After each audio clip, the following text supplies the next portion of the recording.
Oui, Sylvie Pinette, directrice des services éducatifs de l'Institut Tchagabèche. Prestation de services de protection de l'enfance. Au Canada, il existe plus de 300 organismes de protection de l'enfance sous réglementation provinciale et territoriale.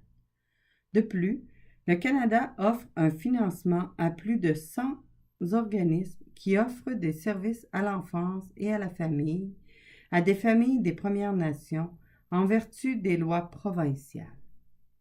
En 2010-2011, 9 241 enfants des Premières Nations se trouvaient à l'extérieur de la maison parentale et étaient pris en charge par ces organismes de services à l'enfance et à la famille des Premières Nations, ce qui représente 5,5% des enfants vivant dans les réserves.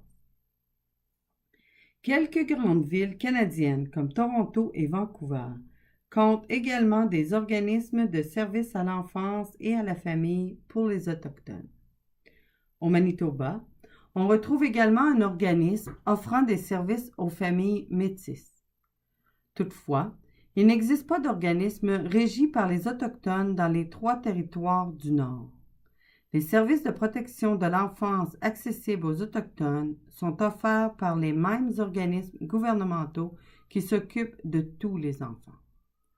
Les Autochtones forment la majorité des membres des corps législatifs et cabinets dans 2 des 3 territoires.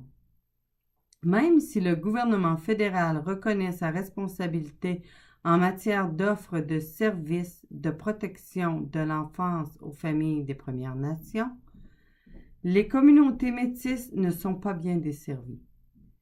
La Commission est d'avis que des services à l'enfance et à la famille bien financés et spécialement conçus pour les métisses doivent être offerts aux enfants et familles métisses. Le gouvernement du Canada ne doit pas laisser de conflits de compétences non résolus faire obstacle à l'acceptation de ses responsabilités. De plus, la Commission croit que le gouvernement du Canada doit veiller à la mise en place de services de protection de l'enfance pour les Inuits du Nord et dans les centres urbains où se trouve une population inuite importante, comme Ottawa et Montréal, et veiller à ce que ces services disposent de ressources adéquates.